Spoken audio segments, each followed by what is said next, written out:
This question is from Gayatri. Namaskaram Sadhguru. In my understanding, God is the creator of whole existence and he is referred to as Swayambhu. When you speak about science of God making, I get confused. How can a piece of creation create the creator?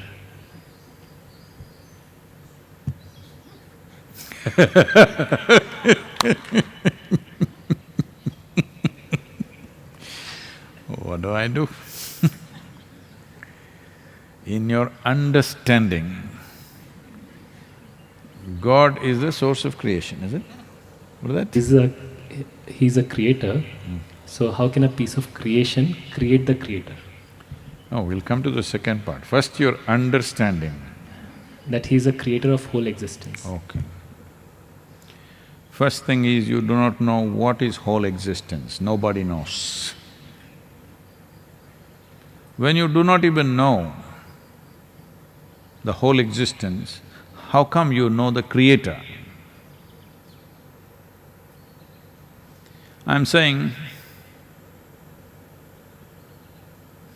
if you can't see the product, you have no ability even to see the product in its fullness, you just seeing a minute part of it.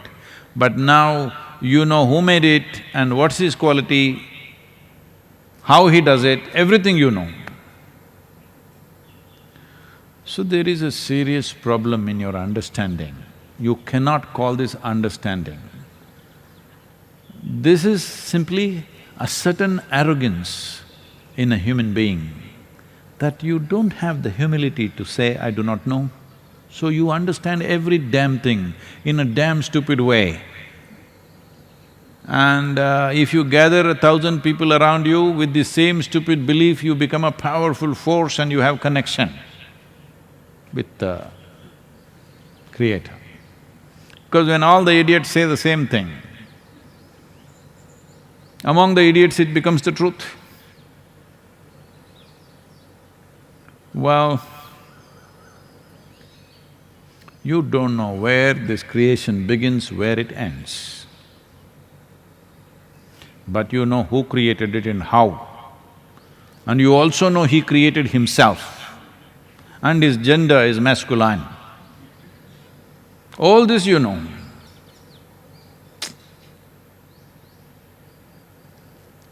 But you don't know a damn thing about yourself.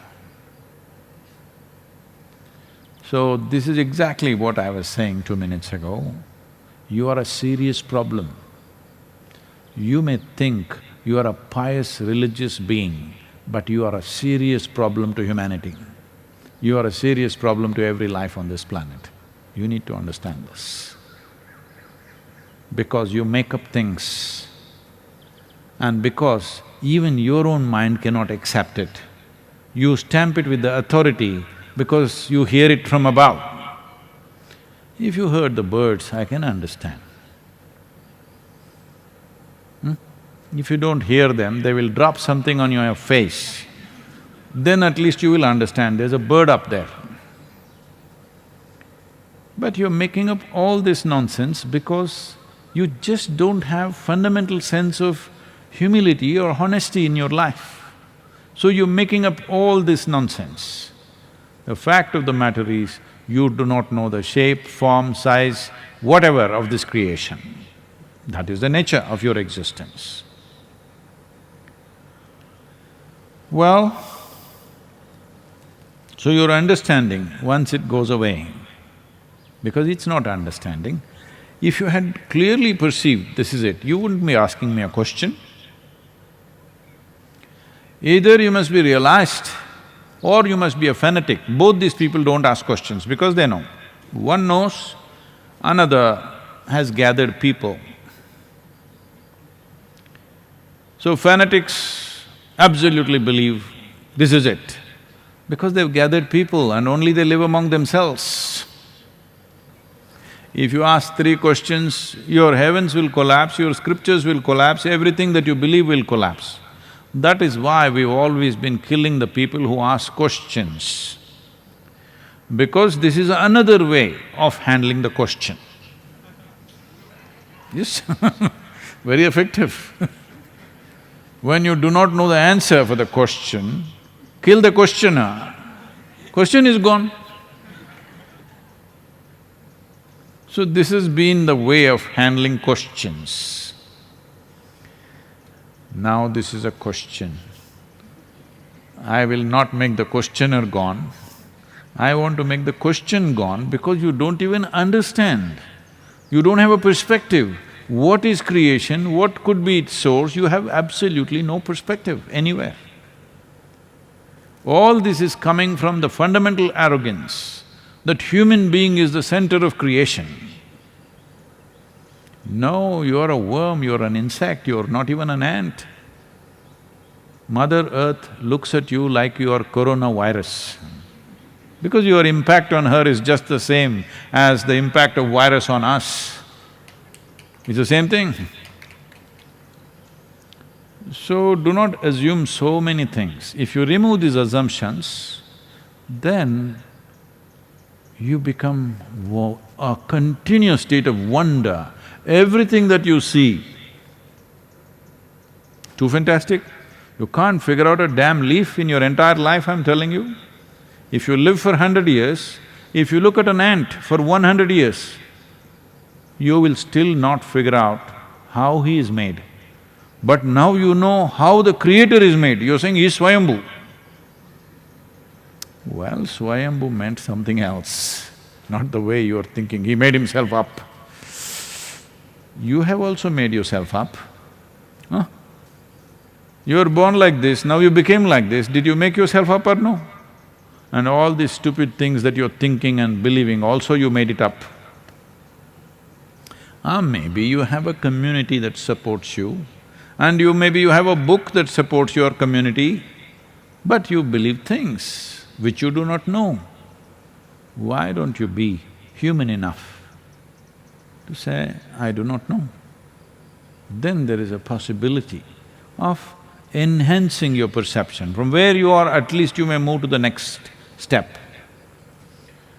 Sadhguru, we all came here, we're sitting in this darshan because we thought you will make us understand everything. No, I'm just trying to make you understand, you will never goddamn understand a damn thing in this universe. That's all I'm trying to make you understand. You will not. You can experience. This is a privilege. That also we don't know why this privilege is given, that we can experience things. Understand? What have you understood? One single thing, have you understood something? One atom, have you understood? Over 99% of the atom is empty. Have you understood that 99%? That 0.0001% something you have understood, out of that, well, the first thing you made is a bomb. Yes? That is the first thing you made, that is your understanding. You took a building block of physical nature and made it into a terrible destructive force. This is your understanding. So, what's the last part of the question? How can a piece of creation create the creator? So this happened.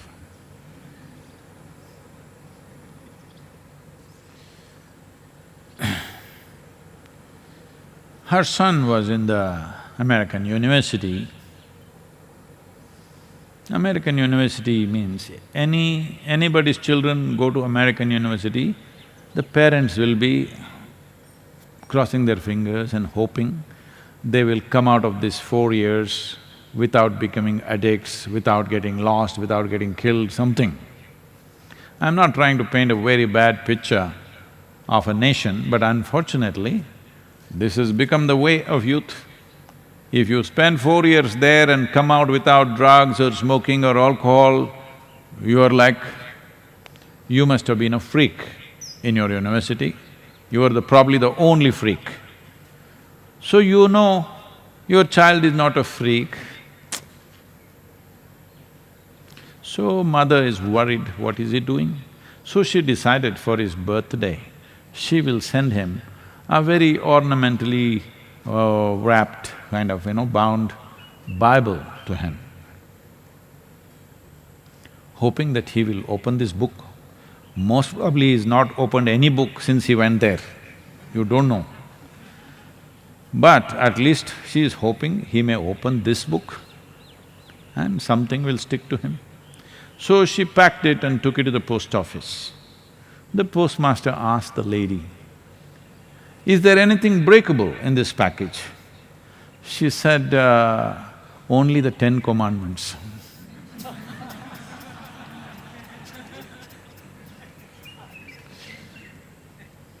So she's worried the son may break all of them. If he breaks 50%, 5 of them, 6 of them and comes back with at least 4 intact, she's thinking it's success. But worried that he may break all the 10 and come and may not come. All parents are going through this in the world today, not only in America, everywhere. More so there because most trends start there and slowly it is becoming part of the world everywhere, including Indian urban areas. It's very much becoming like that. So, will I know the nature of the existence and the nature of the creator? You will never understand, but you can experience the nature because the nature of creation is such that, as I was saying even with regard to virus, the nature of creation or the nature of life on this planet is such, life is all enmeshed. There is no such thing as you as a separate life. There are millions of bacteria living here within this, so many viruses living in this. This one thing is little more troublesome than the other, so we manage him. We kind of made deals with that. When you eat, something goes into you, when you walk, something goes into you, if you open your mouth, it goes into you, if you don't open your mouth, it'll go through the nostrils. That is why everybody's wrapped up right now. So this is the nature of life, it's all intermingling. This is the nature of creation also. What is creation and what is the source of creation are all enmeshed. Otherwise, you wouldn't grow up like this. You didn't take brick and mortar and plaster yourself into this size and form. It happened from within. Obviously, what creates this is functioning from within you.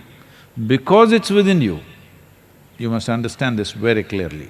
Only because it's within you, you have the ability to experience, because all human experience happens only within you. You think you're able to see this tree, you're seeing this tree, it's not true. Light is falling on this, reflecting, coming, going through your lenses, inverted image in the retina, you know that whole story of how ophthalmology works, at least on the basic level. So you're only seeing it the way it's projected in your mind. How the parrot is seeing the tree, you don't know. How an ant is seeing the tree, you do not know. How an elephant sees the tree, you do not know. We have some vague idea, but you know how you're seeing it, that is the way you're seeing it. So, you're only experiencing everything. Light and darkness happens only within you. Pain and pleasure happens only within you. Joy and misery happens only within you. Agony and ecstasy happens only within you. Everything that you think you know is only happening within you. Or in other words, you know or you are capable of knowing only what happens within you. You are not capable of knowing anything else. You are relying on the fundamental instrument of perception, which is human mechanism, and you're assuming what you perceive is everything. Completely wrong way of looking at life. Complete misunderstanding. It's a keyhole vision of life. It is like you're looking out of a keyhole. Let's say a cow passed. Slowly the cow walked. You saw the nose. These days you're afraid of the nose, I know. So you covered yours. Then you saw its snout, then you saw its eyes, then you saw its horns, then you saw its neck, then you saw the body, like a wall it passed, then you saw the tail, whatever, piece by piece. Now at every point you keep on making conclusions. The conclusion that you made when you saw the snout obviously changed when you saw the horns. It obviously changed with every part. Isn't this the way we are exploring what we consider as science? Every day, our opinion about the creation is changing. And, well, opinions about Creator is endless. So, when we said God-making, we are not talking about God as the God. We are talking about creating a yantra, a tool, with which if you can walk better with something than just your legs, it's good for you. If you can, instead of running, go on a bicycle, it's really wonderful. You do one thing. Now you have to go to the dining. We will do this from tomorrow for you. Today we are not organized. Only if you arrive there, we will break the darshan just 2 minutes before 7 o'clock. 7 o'clock, if you are there, only you will get food, otherwise you will not get. You will all start running. Just maybe 70, 80 yards from here, maybe about 300 yards from here. But you will see, most people will go without food. What they will do, by day after tomorrow they'll all get a bicycle. Because we don't allow other vehicles, they'll get a bicycle. Then the next day you will see only people with bicycle will get the food. So, because we realized this, we came up with all kinds of machines. Those who have instruments to perform better will perform better. Today you say, some countries are technologically advanced, what does it mean? They got better machines, so they're doing well. So here in this culture, we looked at deities as machines or yantras. Out of that, did we succeed? Of course, in a phenomenal way, ahead of the rest of the world. When people were still hunting and gathering in most of the world, most parts of the world, here we were in highest level of mathematics, music, various sciences, and lived very, very, affluent for those days. And even just 250 years ago, it was the most affluent culture. Over 33% of the world's produce came from India. You think all this happened without some kind of technology? Technology in a different way. Because we did not think of building machines, we thought of technologies which will enhance this machine. As this machine got more and more enhanced, the level of performance, intelligence, the intricacies of culture, this evolved like no other place. I'm not speaking this out of my nationalistic pride. I'm not made like that. But as people, as culture, nobody explored the inner mechanics of a human being as this culture did. Nobody invested that much time and energy for those dimensions of life. Everybody always thought external conquest is the only success. So it produced great conquerors, Alexanders, Genghis Khans. We never produced anybody like that. Here, we produce sages and seers. This is the only culture. I want you to just look back and see. This is the only culture. Even today, our history is marked by our sages and seers and yogis of the time, not by the kings most of the time. Only in the last 300, 400 years we are talking about kings, otherwise largely we say this is the time of this sage and that is the time of that yogi, simply because we gave this significance to develop this machine into a high-performance machine, so that this machine functions in a way where it looks superhuman, not physical performance, in terms of perception, because we saw that only by enhancing perception, life can be enhanced, simply there is no other way. If you want to enhance yourself, you must be able to see something. You must be able to hear something, you must be able to know something that normally people are not able to know. In this context, we created deities. Well, the word God is an English word. They started using God's word. They call everybody, every yogi, every sage and seer in this country, these idiots who have been educated in English education in India, including myself, they call all of us God-men. Did anybody ever claim we are God-men? But they're using that word. I've been protesting in many places. I said, there are no God-men anywhere, nobody has claimed, it's you, goddamn men who are creating these God-men. Nobody ever claimed he's a God-man, because this is all imported ideas you picked up and trying to mess up everything here. You need to understand, in this culture, anybody who has enhanced his perception is valued immensely, because we thought this is the only machine which is of highest significance, because this is the most significant machine on the planet, most sophisticated machine on the planet. Fine-tuning it is more important than simply creating other machines. You went on creating other machines, you're always talking about moving the mountains. What kind of an idiot will move mountains? I'm saying, hello, you want the mountain to be moved here? It once happened. Shankaran Pillai came to Isha Yoga Center. Checked in at the welcome point and said, I want a room with the best view. So because if you don't know this, don't rush into this now, start fighting for this room. The Chitra block, first floor, has the best view. Now, of course, now Shivapadam has come, it's different. But otherwise, Chitra block, first floor, always had the best view in this part of the ashram. So they put him on the first floor Chitra block. Next day he came to the welcome point and freaked. He said, I asked for a room with a view. There is no damn view in my room.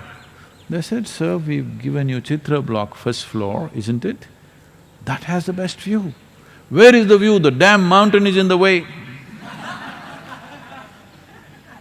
Right now, you are deceiving yourself because you have not made any efforts to handle your intelligence properly. Your intelligence is the only problem right now, it's turned against you. You're deceiving yourself. Now what's deceiving? It happens in so many ways, in ways that you cannot imagine. It so happened, a pretty young woman got embroiled in a courtroom drama about husband and wife filing for divorce. She got embroiled. So in that the other counsel who was representing the opposite side, the wife's side, he questioned this girl, is it true you held this man's hand and walked into this hotel and only next day morning you came out? Is it true? She said, but I was deceived. So the lawyer asked, how were you deceived? Well, when we checked in, he told the clerk that I'm his wife. I was deceived. You're not getting it. It's okay. So you don't get such things, that means you're free of deception, very good.